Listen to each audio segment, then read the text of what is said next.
हाय दोस्तों, आज हम लोग सैयद वंश के बारे में बात करेंगे। आज हम लोग दोस्तों सैयद वंश के बारे में बात करेंगे। किस वंश के बारे में?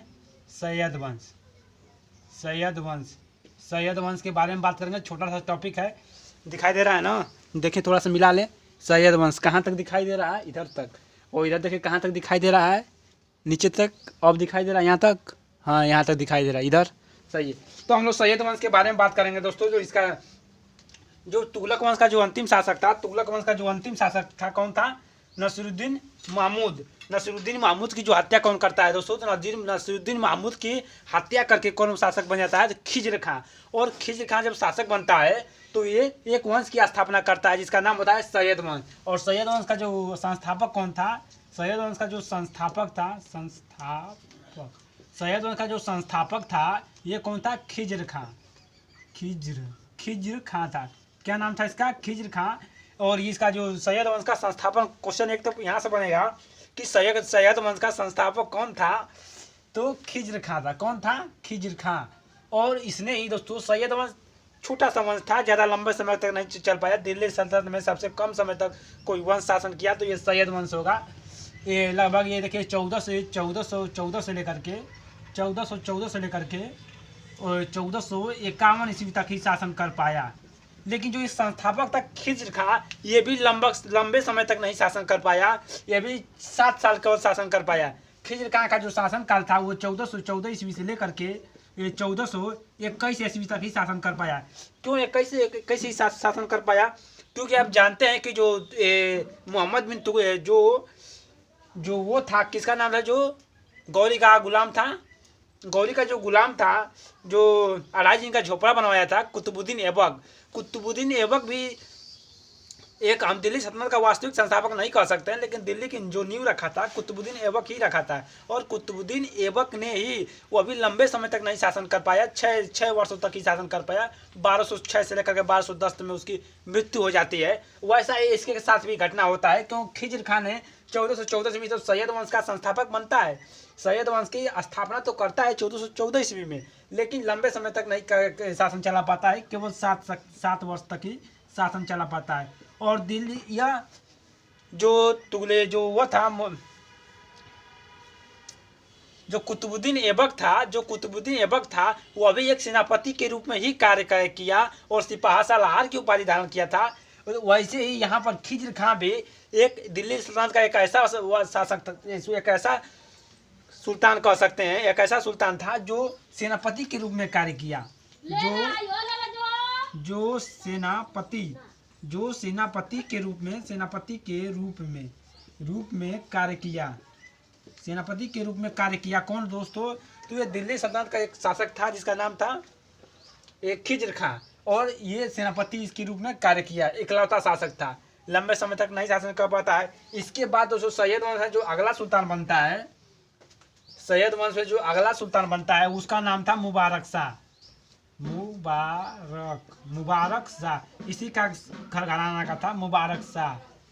फिर दोस्तों मुबारक शाह जो था, मुबारक शाह का जो समय पे पीरियड कर सकते हैं तो 1414 से लेकर के मुबारक शाह जो था, ये दोस्तों इसका एक वजीर था जिसका क्या नाम था? वजीर कह सकते हैं। वजीर या प्रधानमंत्री नियुक्त करता है किसे? अपना प्रधानमंत्री नियुक्त करता है किसे? बहलोल को। बहलोल। जैसे आप लोग जानते हैं कि नसीरुद्दीन महमूद ने अपना एक वजीर नियुक्त किया था, अपना एक प्रधानमंत्री नियुक्त किया था जिसका नाम था बलबन। वैसे ही मुबारक शाह ने अपना वजीर या प्रधानमंत्री नियुक्त करता है जिसका नाम होता है बहलोल। क्या नाम होता है? बहलोल। और बहलोल ने और वहाँ पर दोस्तों नसीरुद्दीन महमूद ने बलबन को एक उपाधि दिया था जिसका नाम था उल्लू खां की उपाधि। और यहाँ भी मुबारक शाह ने अपने प्रधानमंत्री वजीर को एक उपाधि देता है जिसका नाम होता है खाने खाना की। जब ये खाने खाना की उपाधि, ये अपना एक उपाधि देता है खाने खाना की। और ये अपनी सारी की सारी प्रॉपर्टी देख लीजिए, दिखाई दे रहा है ना? चलिए ठीक है, हाँ दिखाई दे रहा है। अभी इधर भी जगह है, इधर भी जगह है, ठीक है। तो जो अपने खाने खाना की जो उपाधि दिया था, उपाधि देने के बाद अपनी सारी की सारी पावर अपनी सारी की सारी जो पावर थी, जो एक सुल्तान के अंदर था, सुल्तान के अंदर जो निहित होती है पावर, वो सारी की सारी पावर किसे दे देता है? तो बहलोल को सौंप देता है। अब दिल्ली सल्तनत में वास्तविक रूप से वास्तविक संस्थापक कौन था, या वास्तविक कह सकते हैं शासन कौन चला रहा था? तो वो बहलोल चला रहा था। कौन चला रहा था? तो बहलोल। क्योंकि ये प्रधानमंत्री था, सारी की सारी पावर सौंप दिया था। कौन? मुबारक शाह ने। तो अब ये जैसे बलबन शासन चला रहा था, तो वैसे यहाँ पे ये जब तक जीवित था मुबारक शाह, तब तक तो ये सेनापति के रूप में कार्य किया। कौन? बहलोल। बहलोल एक सेनापति के रूप में कार्य किया, मुबारक शाह जब तक जीवित था। इसके बाद बहलोल शासन चलाता है। फिर इसके बाद जो अगला शासन आता है, देखिए यहाँ पर भी मुबारक शाह के दरबार में एक कवि रहा करता था। एक कवि था जिसका नाम क्या था? एक कवि था जिसका नाम था अहमद। क्या नाम था? अहमद सरहिंदे। क्या नाम था? अहमद सरहिंदे। क्या नाम था? एक कवि रहता था जिसका नाम था अहमद सरहिंदे। इधर नहीं लिख रहे हैं, दिखाई नहीं दे रहा, इधर लिख रहे हैं। इसके दरबार में एक कवि रहता था जिसका क्या नाम था? अहमद सरहिंदे। अहमद सरहिंदे। क्या नाम था? अहमद सरहिंदे। और अहमद सरहिंदे ने एक पुस्तक लिखा था जिसका नाम था तारीख ए मुबारक शाही। क्या नाम था पुस्तक का? तारीख ए मुबारक शाही। देखिए, मुबारक शाह के दरबार में एक कवि रहा करता था जिसका नाम था अहमद सरहिंदे। क्या नाम था? अहमद सरहिंदे। और अहमद सरहिंदे ने एक पुस्तक लिखा था जिसका नाम था तारीख ए मुबारक शाही। और तारीख ए मुबारक शाही से हमें जानकारी मिलती है सैयद वंश के बारे में। तो क्वेश्चन पूछ सकता है कि सैयद वंश के बारे में हमें जानकारी कहाँ से मिलती है? तो ये अहमद सरहिंदे की ये पुस्तक है तारीख ए मुबारक शाही। क्योंकि मुबारक शाह, देखिए यहाँ पर मुबारक शाह के दरबार में आता था, मुबारक शाह ही लिखा था, मुबारक शाह। देखिए मुबारक शाह, तो तारीख ए मुबारक शाह और अहमद सरहिंदे ने लिखा था, पुस्तक का नाम था।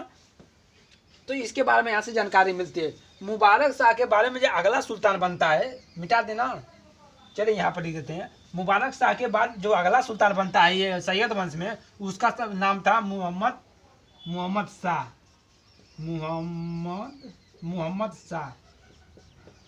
ये मोहम्मद शाह को अब क्या कर सकते हैं? मोहम्मद शाह को बताइए क्या कर सकते हैं? ये एक योग्य शासक था कि डरपोक शासक था? खुद हम कंफ्यूज हो जा रहे हैं। क्योंकि देखिए, जो ये बहलोल था, जब ये अगला शासक बना, और जो ये बहलोल था, बहलोल ने मोहम्मद शाह ने आपको ये डरा करके, या चाहे डरपोक होता शासक था चाहे योग्य शासक था, ये अपना बेटा घोषित कर देता है। किसे? बहलोल को। बहलोल का अपना बेटा मान लेता है, एक बेटा की तरह इसको स्वीकृत कर देता है। आप चाहिए आप समझ सकते हैं, चाहे डरा कर करे चाहे एक योग्य शासक था, आप वैसे करे। तो ये मोहम्मद जो शाह था अपना बेटा मानता है। किसे? बहलोल को। किसे बेटा मानता है? बहलोल को। और अपनी सारी की सारी पावर, अपनी सारी की सारी जो अथॉरिटी थी उसे बहलोल को सौंप देता है। फिर मोहम्मद शाह के बाद जो अगला शासक बनता है उसका बनता है अलाउद्दीन